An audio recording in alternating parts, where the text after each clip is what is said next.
국회 정상화 해법을 둘러싼 여야 이견이 좀처럼 좁혀지지 않고 있습니다. 국회 취재기자 연결해서 자세한 내용 알아봅니다. 박광열 기자. 네, 국회입니다. 네, 어제 민주당과 한국당 원내대표의 비공개 협상이 있었는데요. 오히려 이후에 전국이 더 얼어붙는 모습입니다.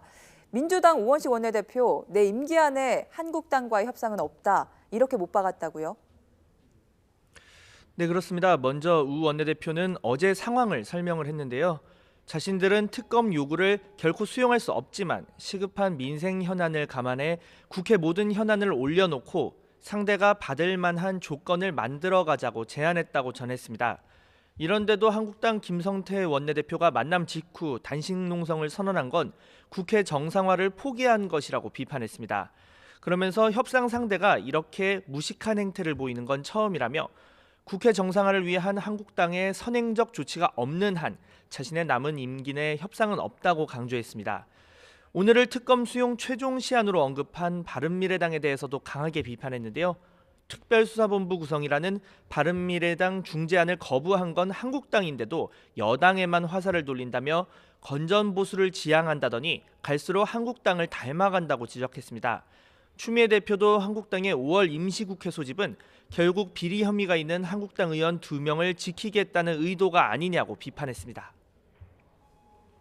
네, 한국당 김성태 원내대표는 조건 없는 특검을 요구하면서 이틀째 단식 농성을 이어가고 있는데요.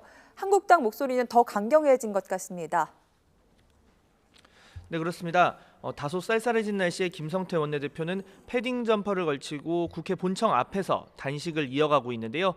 홍준표 대표와 김무성 전 대표 등 전현직 당 지도부 방문과 함께 오늘 오전에는 정세균 국회의장도 단식장을 찾았습니다. 이어 한국당 비상의원총회가 인근에서 열렸는데요. 여기서 김 원내대표는 추경과 국민투표법 등 민주당이 원하는 현안을 전향적으로 검토하겠다는데도 특검은 못 받겠다고 국회 정상화를 걷어차는 건 민주당이라고 지적했습니다. 김 원내대표는 남북 정상회담은 의미 있고 진전된 회담이었다면서도 비준 동의는 국회 북미 정상회담 뒤에 거론할 수 있다고 설명했습니다.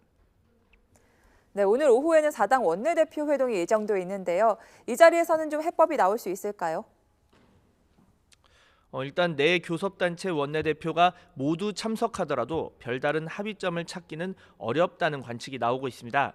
조건부 특검과 조건 없는 특검이라는 이견이 평행선을 달리기 때문인데요. 정의당을 뺀 다른 야당도 특검에는 강경한 목소리입니다. 바른미래당 김동철 원내대표는 민주당이 비준 동의와 추경안을 정치적 흥정거리로 전락시켰다면서 얄팍한 계산 대신 조건 없이 특검을 수용하고 또 한국당도 천막을 어서 접으라고 촉구했습니다. 민주평화당 역시 특검 수용을 강조하고 있는데요. 다만 특검을 막으려 국회 파행을 불사하는 민주당이나 민생을 외면하고 집 나간 한국당 모두 둘 다 문제라며 책임은 양측 모두에 있다는 입장입니다. 5월 국회 정상화의 핵심 조건이 드루킹 사건 특검 수용 여부로 모이고 있는 건데요. 민주당 내부에서는 경찰과 검찰 수사를 더 지켜봐야 한다는 목소리가 크고 또 절충안까지 이렇게 거부된 상황이라 북미 정상회담 전까지는 파행이 이어질 가능성이 크다는 전망이 조심스럽게 제기됩니다. 지금까지 국회에서 YTN 박광열입니다.